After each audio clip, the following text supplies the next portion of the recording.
Jesse James. The whole story, narrated straight from Wikipedia, start to finish. Let's dive in. Early life. Jesse Woodson James was born on September 5, 1847, in Clay County, Missouri, near the site of present-day Kearney. This area of Missouri was largely settled by people from the Upper South, especially Kentucky and Tennessee, and became known as Little Dixie for this reason. James had two full siblings, his elder brother, Alexander Franklin, Frank James, and a younger sister, Susan Lavinia James. He was of English and Scottish descent. His father, Robert S. James, farmed commercial hemp in Kentucky and was a Baptist minister before coming to Missouri. After he married, he migrated to Bradford, Missouri, and helped found William Jewell College in the City of Liberty. He held 6 slaves and more than 100 acres, 0.40 square kilometers, of farmland. James's father traveled to California during the gold rush to minister to those searching for gold. He died there when James was 3 years old. After his death, his widow Zerelda remarried twice, first to Benjamin Sims in 1852, and then in 1855 to Dr. Reuben Samuel, who moved into the James family home. Jesse's mother and Samuel had 4 children together: Sarah Louisa, John Thomas, Fanny Quantrill, and Archie Peyton Samuel. Zerelda and Samuel acquired a total of 7 slaves, who served mainly as farmhands in tobacco cultivation. Historical context. The approach of the American Civil War loomed large in the James Samuel household. Missouri was a border state, sharing characteristics of both North and South, but 75% of the population was from the South or other border states. Clay County in particular was strongly influenced by the Southern culture of its rural pioneer families. Farmers raised the same crops and livestock as in the areas from which they had migrated. They brought slaves with them and purchased more according to their needs. The county counted more slaveholders and more slaves than most other regions of the state. In Missouri as a whole, slaves accounted for only 10% of the population, but in Clay County, they constituted 25%. Aside from slavery, the culture of Little Dixie was Southern in other ways as well, influencing how the population acted during and for a period of time after the war. After the passage of the Kansas-Nebraska Act in 1854, Clay County became the scene of great turmoil as the question of whether slavery would be expanded into the neighboring Kansas territory bred tension and hostility. Many people from Missouri migrated to Kansas to try to influence its future. Much of the dramatic build-up to the war centered on the violence that erupted on the Kansas-Missouri border between pro- and anti-slavery militias. American Civil War. After a series of campaigns and battles between conventional armies in 1861, guerrilla warfare gripped Missouri, waged between secessionist bushwhackers and Union forces, which largely consisted of local militias known as Jayhawkers. A bitter conflict ensued, resulting in an escalating cycle of atrocities committed by both sides. Confederate guerrillas murdered civilian Unionists, executed prisoners, and scalped the dead. The Union presence enforced martial law with raids on homes, arrests of civilians, summary executions, and banishment of Confederate sympathizers from the state. The James Samuel family sided with the Confederates at the outbreak of war. Frank James joined a local company, recruited for the secessionist Drew Lobb's army, and fought at the Battle of Wilson's Creek in August 1861. He fell ill and returned home soon afterward. In 1863, Frank was identified as a member of a guerrilla squad that operated in Clay County. In May of that year, a Union militia company raided the James Samuel farm looking for the group. They tortured Reuben Samuel by briefly hanging him from a tree. According to legend, they lashed young Jesse, Quantrill's raiders. Frank eluded capture and was believed to have joined the guerrilla organization led by William C. Quantrill, known as Quantrill's Raiders. It is thought that he took part in the notorious massacre of some 200 men and boys in Lawrence, Kansas, an abolitionist stronghold. Frank followed Quantrill to Sherman, Texas, over the winter of 1863-1864. In the spring, he returned in a squad commanded by Fletch Taylor. After they arrived in Clay County, 16-year-old Jesse joined his brother in Taylor's group. Taylor was severely wounded in the summer of 1864, losing his right arm to a shotgun blast. The James brothers then joined the bushwhacker group, led by William "Bloody Bill" Anderson. Jesse suffered a serious wound to the chest that summer. The Clay County Provost Marshal reported that both brothers took part in the Centralia Massacre in September, in which guerrillas stopped a train carrying unarmed Union Army soldiers returning home from duty, and killed or wounded some 22 of them. The guerrillas scalped and dismembered some of the dead. The guerrillas also ambushed and defeated a pursuing regiment of Major A.V.E. Johnson's Union troops, killing all who tried to surrender, who numbered more than 100. Frank later identified Jesse as a member of the band who had fatally shot Major Johnson. As a result of the James brothers' activities, Union military authorities forced their family to leave Clay County. Though ordered to move south beyond Union lines, they moved north across the nearby state border into Nebraska Territory. After Anderson was killed in an ambush in October, the James brothers separated. Frank followed Quantrill into Kentucky, while Jesse went to Texas under the command of Archie Clement, one of Anderson's lieutenants. He is known to have returned to Missouri in the spring. At the age of 17, Jesse suffered the second of 2 life-threatening chest wounds when he was shot while trying to surrender after Clement's guerrillas ran into a Union cavalry patrol near Lexington, Missouri, after the Civil War. At the end of the Civil War, Missouri remained deeply divided. The conflict split the population into 3 bitterly opposed factions: anti-slavery Unionists identified with the Republican Party, segregationist conservative Unionists identified with the Democratic Party, and pro-slavery ex-Confederate secessionists, many of whom were also allied with the Democrats, especially in the southern part of the state. The Republican-dominated Reconstruction legislature passed a new state constitution that freed Missouri's slaves. It temporarily excluded former Confederates from voting, serving on juries, becoming corporate officers, or preaching from church pulpits. The atmosphere was volatile, with widespread clashes between individuals and between armed gangs of veterans from both sides of the war. Jesse recovered from his chest wound at his uncle's boarding house in Harlem, Missouri, north across the Missouri River from the city of Kansas's River Key, changed to Kansas City in 1889. He was tended to by his first cousin, Zerelda Z. Mims, named after Jesse's mother. Jesse and his cousin began a 9-year courtship that culminated in their marriage. Meanwhile, Clement kept his bushwhacker gang together and began to harass Republican authorities. These men were the likely culprits in the first daylight armed bank robbery in the United States during peacetime, the robbery of the Clay County Savings Association in the town of Liberty, Missouri, on February 13, 1866. The bank was owned by former Republican militia officers who had recently conducted the first Republican rally in Clay County's history. During the gang's escape from the town, an innocent bystander, 17-year-old George C. Jolly Wymore, a student at William Jewell College, was shot dead on the street. It remains unclear whether the James brothers took part in the Clay County robbery. After Jesse and Frank successfully conducted other robberies and became legendary, some observers retroactively credited them with being the leaders of the robbery. Others have argued that Jesse was at the time still bedridden and could not have participated. No evidence has been found that connects either brother to the crime or that conclusively rules them out. On June 13, 1866, in Jackson County, Missouri, the gang freed 2 jailed members of Quantrill's gang, killing the jailer in the effort. Historians believe that the James brothers were involved in this crime.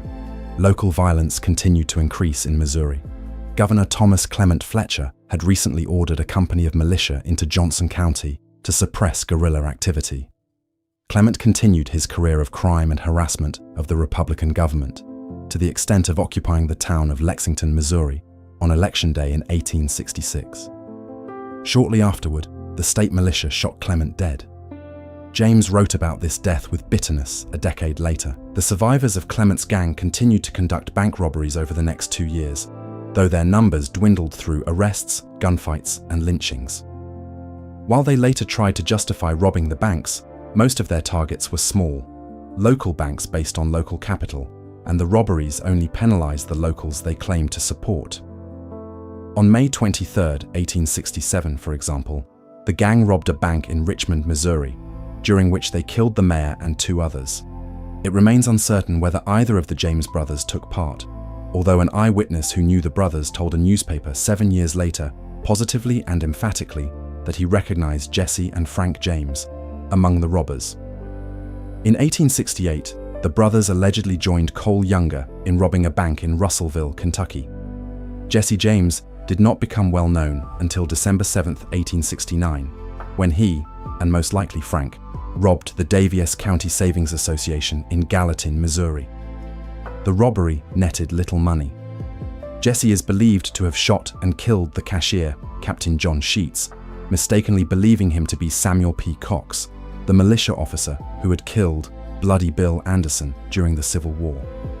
James claimed he was taking revenge, and the daring escape he and Frank made through the middle of a posse shortly afterward attracted newspaper coverage for the first time.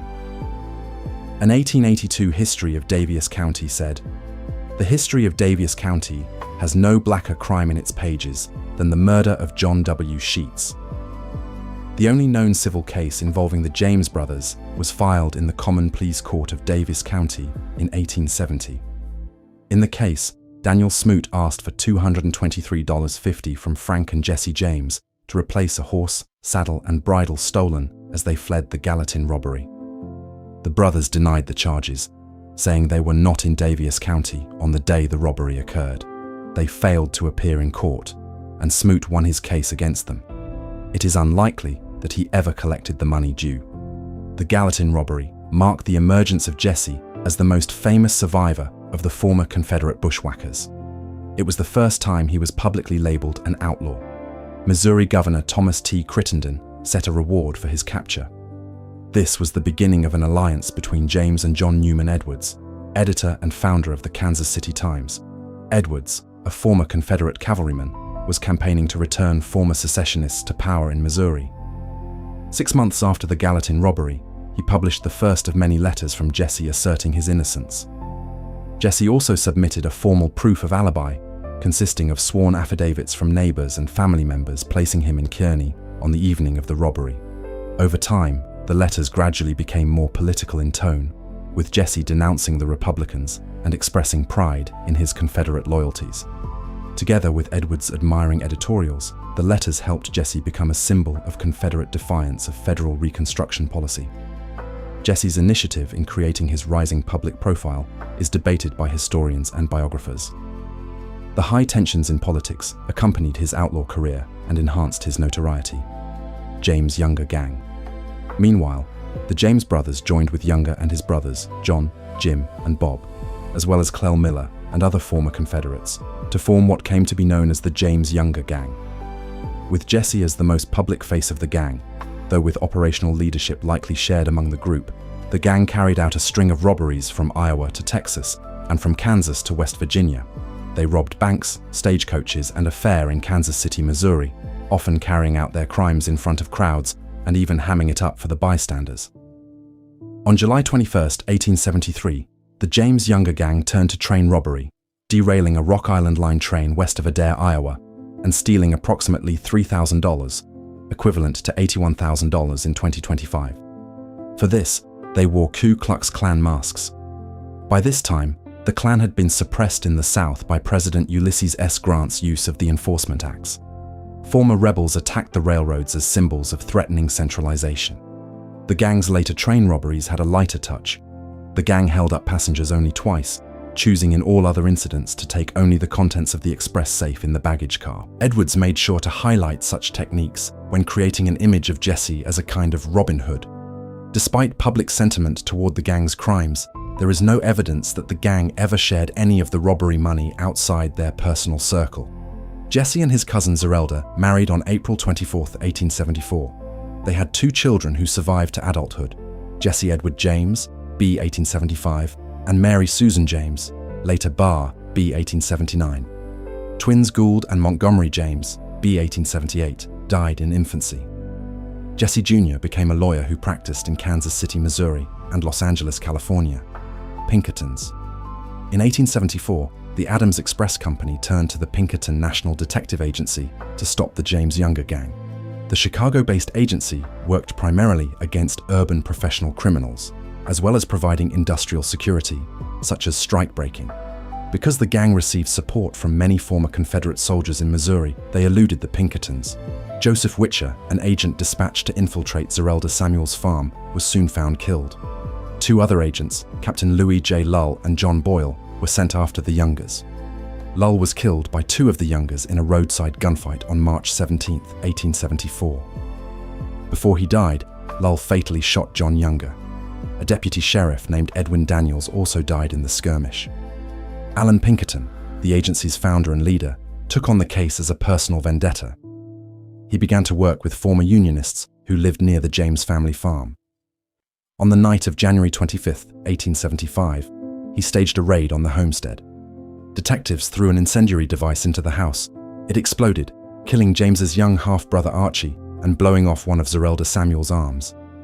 Afterward, Pinkerton denied that the raid's intent was arson, but biographer Ted Yateman found a letter by Pinkerton in the Library of Congress in which Pinkerton declared his intention to burn the house down.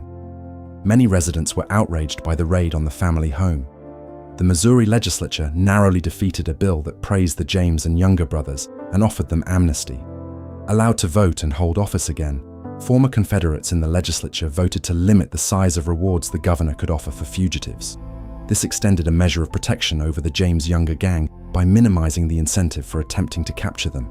The governor had offered rewards higher than the new limit only on the James brothers. Across a creek and up a hill from the James house was the home of Daniel Askew, who is thought to have been killed by James or his gang on April 12, 1875.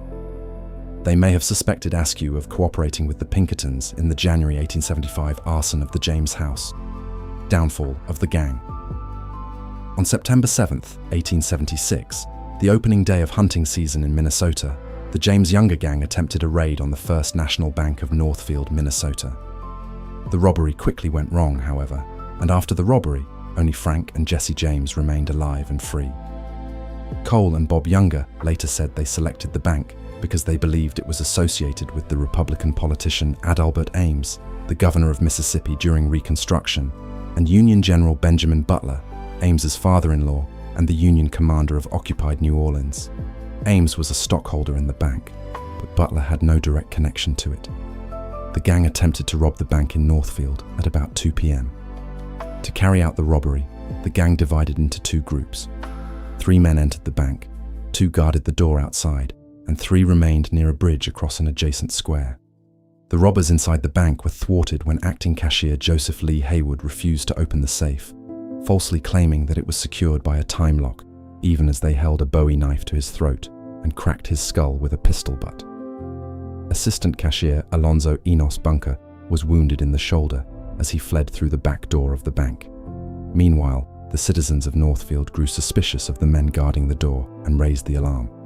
The 5 bandits outside fired into the air to clear the streets, driving the townspeople to take cover and fire back from protected positions. They shot 2 bandits dead and wounded the rest in the barrage. Inside, the outlaws turned to flee. As they left, one shot the unarmed cashier Haywood in the head. Historians have speculated about the identity of the shooter, but have not reached consensus. The gang barely escaped Northfield, leaving 2 dead companions behind. They killed Haywood and Nicholas Gustafson, a Swedish immigrant from the Millersburg community west of Northfield. A substantial manhunt ensued. It is believed that the gang burned 14 Rice County mills shortly after the robbery. The James brothers eventually split from the others and escaped to Missouri. The militia soon discovered the Youngers and one other bandit, Charlie Pitts. Pitts died in a gunfight, and the Youngers were taken prisoner. Except for Frank and Jesse James, the James Younger gang was destroyed. Later in 1876, Jesse and Frank James surfaced in the Nashville, Tennessee area, where they went by the names of Thomas Howard and B.J. Woodson, respectively. Frank seemed to settle down, but Jesse remained restless. He recruited a new gang in 1879 and returned to crime, holding up a train at Glendale, Missouri, now part of Independence, on October 8, 1879. The robbery was the first in a spree of crimes, including the holdup of the federal paymaster of a canal project in Killen, Alabama, and 2 more train robberies. However, the new gang was not made up of battle-hardened guerrillas. They soon turned against each other, or were captured. James grew suspicious of other members. He scared away one man, and some believe that he killed another gang member. In 1879, the James gang robbed 2 stores in far western Mississippi, at Washington in Adams County and Fayette in Jefferson County. The gang left with $2,000 cash from the second robbery and took shelter in abandoned cabins on the Kemp Plantation south of St. Joseph, Louisiana. A law enforcement posse attacked and killed 2 of the outlaws, but failed to capture the entire gang. Among the deputies was Jefferson B. Snyder, later a long-serving district attorney in northeastern Louisiana. By 1881, with local Tennessee authorities growing suspicious, the brothers returned to Missouri, where they felt safer. James moved his family to St. Joseph, Missouri, in November 1881, not far from where he had been born and reared. Frank, however, decided to move to safer territory and headed east to settle in Virginia. They intended to give up crime. The James gang had been reduced to the two of them. Death. With his gang nearly annihilated, James trusted only the Ford brothers, Charlie and Robert. Although Charlie had been out on raids with James, Robert was an eager new recruit. For protection, James asked the Ford brothers to move in with him and his family. James had often stayed with their sister Martha Bolton and, according to rumor, he was smitten with her. By that time, Robert Ford had conducted secret negotiations with Missouri Governor Thomas T. Crittenden, planning to bring in the famous outlaw. Crittenden had made capture of the James brothers his top priority. In his inaugural address, he declared that no political motives could be allowed to keep them from justice. Barred by law from offering a large reward, he had turned to the railroad and express corporations to put up a $5,000 bounty for the delivery of each of them and an additional $5,000 for the conviction of either of them. On April 3, 1882, after eating breakfast, the Fords and Jameses went into the living room before traveling to Platte City for a robbery. From the newspaper, James had just learned that gang member Dick Liddell had confessed to participating in Woodhite's murder. He was suspicious that the Fords had not told him about it. Robert Ford later said he believed that James had realized they were there to betray him.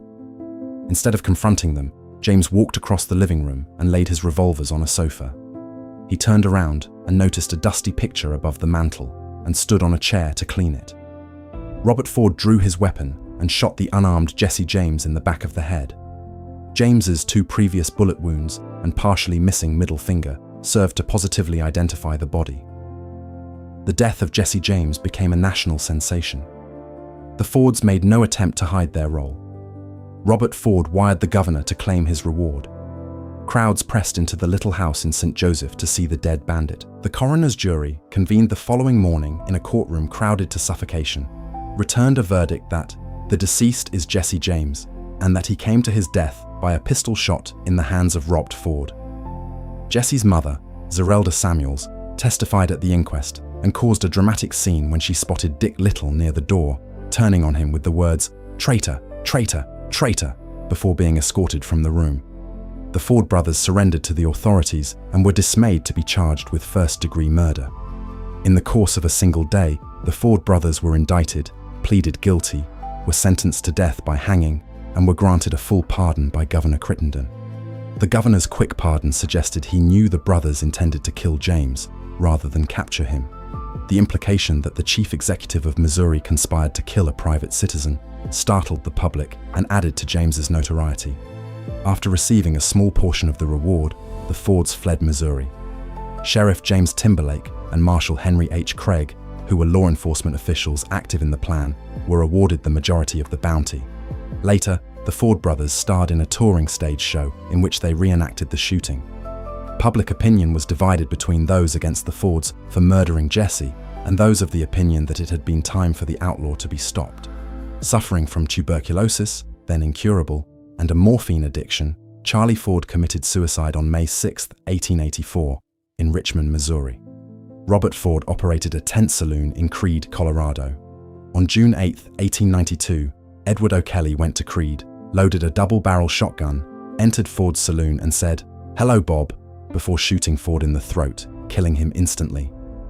O'Kelly was sentenced to life in prison, but his sentence was subsequently commuted because of a 7,000 signature petition in favor of his release, as well as a medical condition.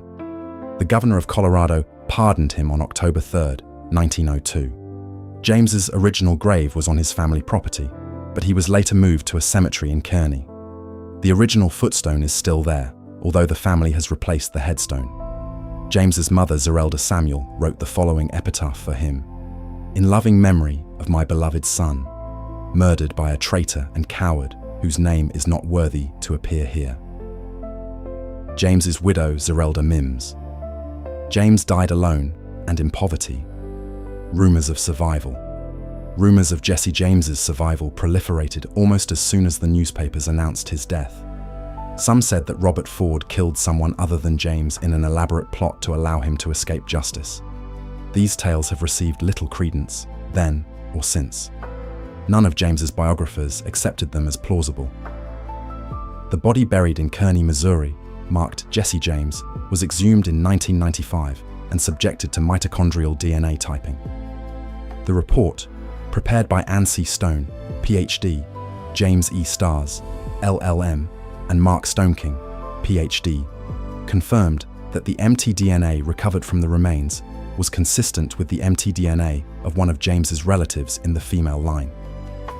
The theme of survival was featured in a 2009 documentary, Jesse James's Hidden Treasure, which aired on the History Channel. The documentary was dismissed as pseudo-history and pseudoscience by historian Nancy Samuelson in a review she wrote for the winter 2009-2010 edition of the James Younger Gang Journal. J. Frank Dalton claimed to be Jesse James. Dalton was allegedly 101 years old at the time of his first public appearance, in May 1948. Dalton died August 15, 1951, in Granbury, Texas. Orrin Baker, Hood County Sheriff, conducted a visual post-mortem exam and found he had 32 bullet wounds and a rope burn around his neck. He was buried in Granbury Cemetery, where the headstone bears the name of Jesse Woodson James. Dalton's story was disputed by James's surviving relatives. Legacy. James's turn to crime after the end of the Reconstruction era helped cement his place in American life and memory as a simple but remarkably effective bandit. After 1873, he was covered by the national media as part of social banditry.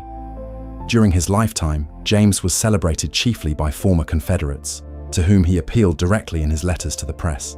Displaced by Reconstruction, the antebellum political leadership mythologized the James Gang's exploits. Frank Triplett wrote about James as a progressive neo-aristocrat with purity of race. Some historians credit James's myth as contributing to the rise of former Confederates to dominance in Missouri politics. In the 1880s, both U.S. senators from the state, former Confederate military commander Francis Cockrell, and former Confederate Congressman George Graham Vest were identified with the Confederate cause. In the 1880s, after James's death, the James Gang became the subject of dime novels that represented the bandits as pre-industrial models of resistance. During the populist and progressive eras, James became an icon as America's Robin Hood, standing up against corporations in defense of the small farmer, robbing from the rich and giving to the poor. There is no evidence that he shared the loot of his robberies with anyone other than his gang members. They alone enjoyed the riches with him. In the 1950s, James was pictured as a psychologically troubled man rather than a social rebel. Some filmmakers portrayed the former outlaw as a revenger, replacing social with exclusively personal motives. While his heroic outlaw image is commonly portrayed in films, as well as in songs and folklore, since the late 20th century, historians such as Stiles have classified him as a self-aware vigilante and terrorist who used local tensions to create his own myth among the widespread insurgent guerrillas and vigilantes following the American Civil War. Jesse James remains a controversial symbol, one who can always be reinterpreted in various ways according to cultural tensions and needs. Some of the neo-Confederate movement regard him as a hero. However, renewed cultural battles over the place of the Civil War in American history have replaced the long-standing interpretation of James as a Western frontier hero. That's the complete article. If you made it this far, you'll love the rest of the channel. Subscribe for a new Wikipedia deep dive every single day. The next video is on screen now, and if there's a topic you want narrated, drop it in the comments. Thanks for watching.